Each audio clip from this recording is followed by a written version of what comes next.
What's up, guys and gals? Iceman here. So, the most concerning thing about black bears, as far as I see it, is that their victims are often alive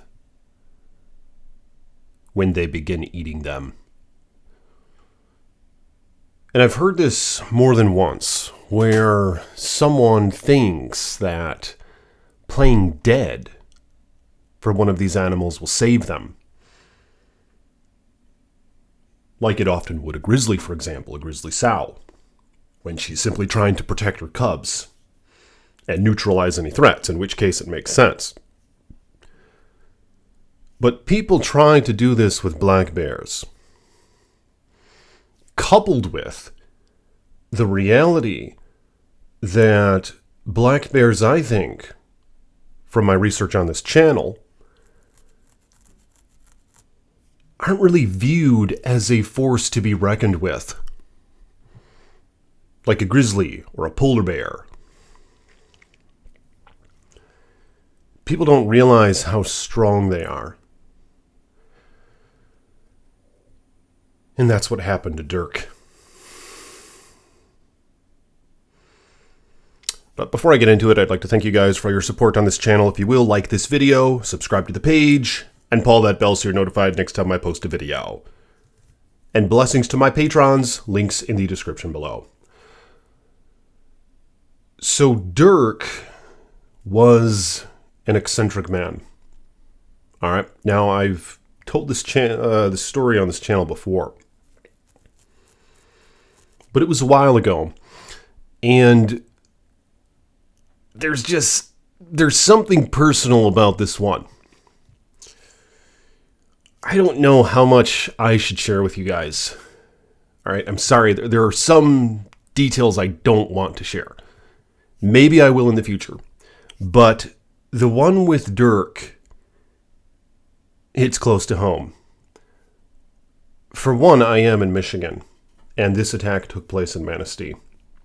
Actually, it took place in the Upper Peninsula. I think it was Ontonagon. That's right. He rented a place in Manistee, and then they also had a place in Ontonagon, and that's where the attack occurred. So basically, Dirk was this guy who he was trying to be an actor. All right. He would go to Hollywood. He was a part of the whole central casting thing.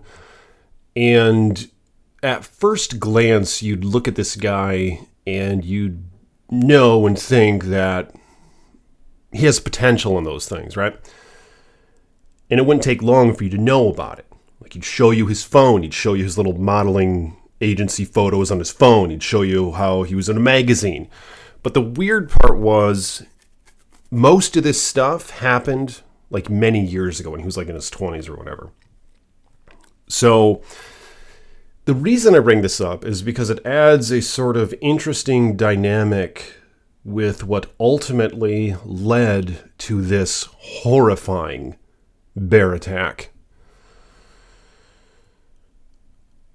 So he'd go around, he'd show people this stuff, and he was married once, divorced, never had any kids, and then he married a younger woman. And he was in his 50s. He was 53 years old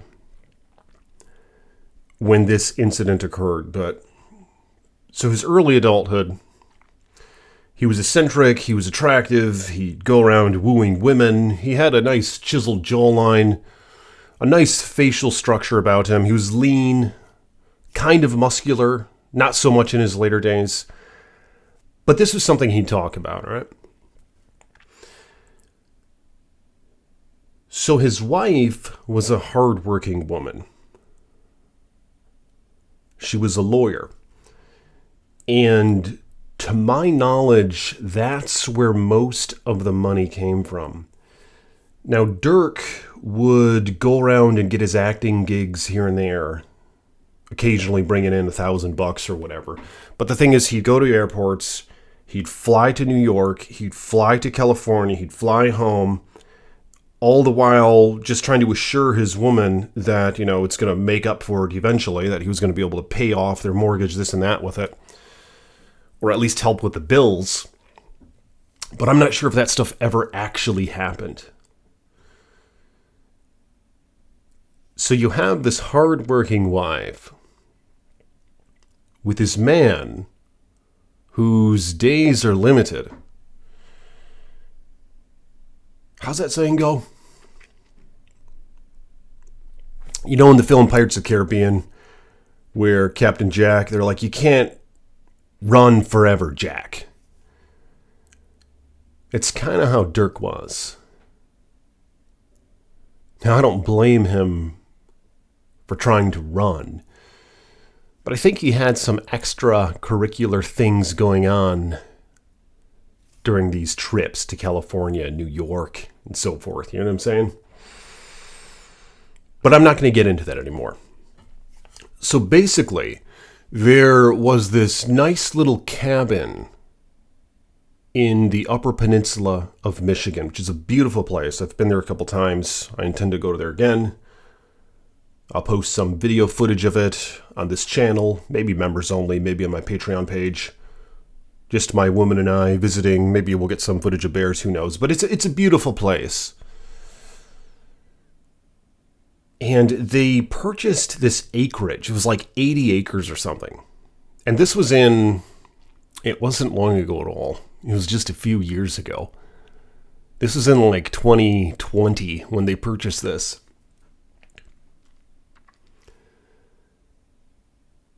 The idea was to have an Airbnb and to rent it out while they lived in Manistee, but it ended up not really working out that way. But nonetheless, what happened with this bear attack is they would visit this place with the cabin that was intended to be an Airbnb, and they would work on it, right? Now, Dirk had kind of a bad back, so he needed his wife's assistance at times to help him. And of course, she was, younger than him, so it was fine. But it ended up being quite a project, and they would get in fights while trying to restore this little makeshift cabin. It was like a gutted thing out in the middle of the woods. And there was this little outhouse. It didn't even have a bathroom in it, which was ridiculous. That's just my opinion, that they committed to such this endeavor. It was such a primal thing, so barbaric. But maybe there is a market for that. I don't know. Maybe somebody wants to rent that out. I don't know. But nonetheless, they were getting in this feud, and it was getting dark out, right? Now, he was kind of the individual who didn't really like the boomsticks, if you know what I mean. All right, he was anti-boomstick a little bit, and you could probably piece the puzzle together. That was kind of his general ideology with things, all right? He was... So when it came to protecting yourself or having protection against an animal, I don't think that was really on his mind. He waged against boomsticks, a cabin out in the woods. So I don't know, it didn't really mesh all that well. But nonetheless, he was having an argument with his wife. And it was about how he wanted to fly out to New York again. And of course, he needed to borrow money to do this. To go and audition for a couple acting gigs, right? She, of course, was reluctant and hesitant, so it caused an argument. And I don't think it was too unusual for them to argue about these things, but he ended up bailing out of the cabin, leaving her in there. It was at night, and he went out to the outhouse. So he shuts himself in there,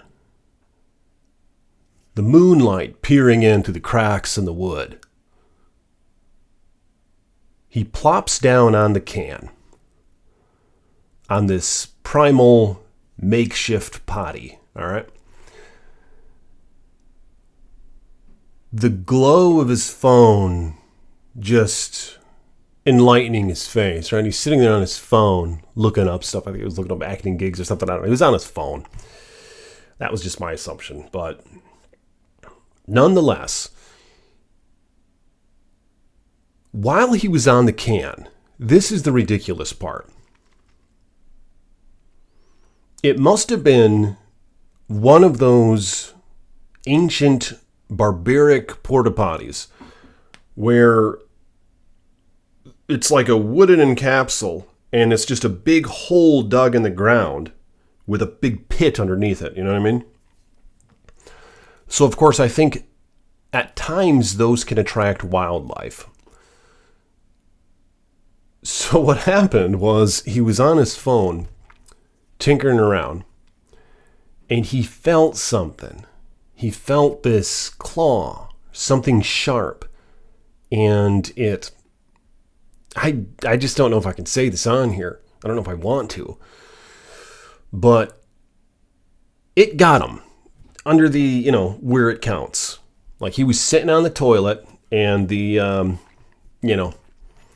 it cut across the skin on the sack, all right? And to an extent, it exposed the innards in there. Like the hard objects in there, if you will. All right? A little bit of blood, a little bit of yellow ooze or something came out of there. But he felt it. And he jumps up out of the seat. And his nuts were bleeding. He looks down in there. And he sees this massive head just staring back at him. This wide skull, this sort of fierce glow in its eyes. And he was shocked.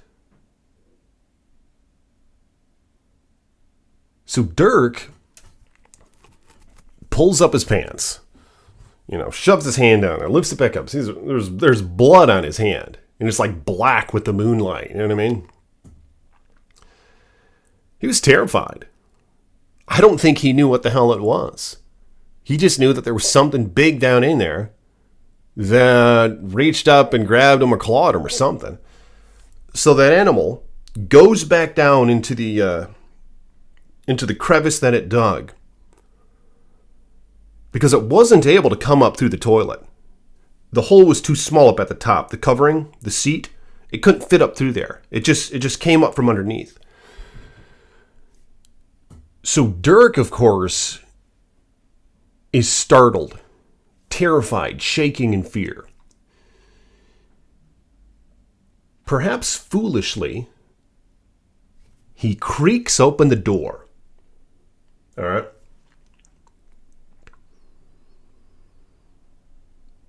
And he slams it behind him.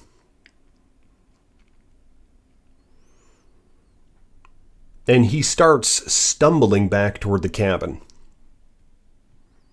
Now, I think this must have been a recipe for disaster because the bear, I believe, could sense his fear. I don't know if the bear knew what it was doing necessarily. I think it was curious when it clawed him through the toilet seat. It's really unusual behavior for a bear, especially a black bear, to act so predatory, especially against a full-grown man. But Dirk was stumbling back to the cabin. My assumption is this stirred up something in the bear. The sort of prey-predator stimulation. That coupled with the blood was then on Dirk's hand. It was leaking down his pants leg. I think that's what caused the ultimate attack. So the bear, of course, charges him, tackles him to the ground, starts ripping into him. Dirk was screaming bloody murder. his wife recalled hearing the hideous sounds outside. And at that point, I can't remember. I just don't think she wanted... I don't know if she was dressed. She might have been in bed. She was upset with him. It was quite a scuffle they got into, a verbal argument.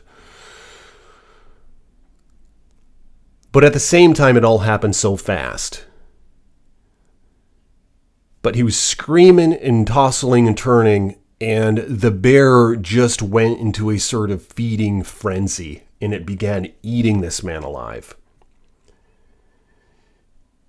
And it just, it crunched down on him. It bared down on him. And it drug him to the best of its ability toward the thicket. Like there was the cabin in the center, the outhouse about 30 yards away, and then a nice, thick, beautiful surrounding woods. But a dark woods. And a concerning woods. Especially that night. So the bear drug him into that thicket. And it was on top of him, just digging its nasty yellow claws into his chest. And it grabbed up to his shoulder blade with its mouth, and it started shaking him around like a pit bull. Dirk was just flailing around like a rag doll. But the concerning thing is what he ended up doing. And I don't think he fought back at all, which is something I would have done. I'm not saying you guys should do that, but that's what I would do. If it were a black bear, very opportunistic. These things dig through garbages. They don't care what it is. They're going to eat it if it's not too difficult to catch. All right? And if it's not putting up too much of a fight, they're hungry, they're opportunistic, they're going to eat it. And that's what Dirk was to this bear. He didn't fight back, to my knowledge, but he played dead while this damn thing was on top of him. So the black bear dug into Dirk. He played dead, and it just started eating him. There's a massive hole in his center, in his chest, in his abdomen, massive hole that this thing dug into him. And by the time he realized he made a mistake, that this bear's not going to leave because he's just playing dead or whatever, the thing was just eating him. I think it was too late. Well, it was much too late. I'm guessing he took notice to that after there was a massive hole in his center region. And at that point, it was just too late. He was incapacitated. He bled to death. And the bear just kept eating. It just kept eating him. His wife heard the ruckus. She came outside. She knew there was something up. She could see the glowing eyes. She would call to her husband. He wouldn't call back. She had to call authorities. She knew there was a bear on the loose. She knew there was a wild animal at least. Her husband wasn't coming back. So she didn't go out there. She stood on the porch and tried to use her cell phone as a light. But he wasn't coming back, so she shut herself back in the cabin, called authorities, and of course they found the horrific scene. And what destruction did that bear cause? The thing was shot to death. I think it was a 450-pound Bruin, massive bear. It was old. It was like 10 or 12 years old. But I don't know. I think it was an accident. I think it jumped on the opportunity and took advantage of it. It sensed the fear. It sensed the blood. And that's just how it all went. But yeah, it's a crazy thing. But if you guys will like this video, subscribe to the page. And I'll see you soon. Let me know in the comments your thoughts on this story and what could have been done differently to avoid this heinous bear attack. I'll see you soon with more chilling tales from the Iceman.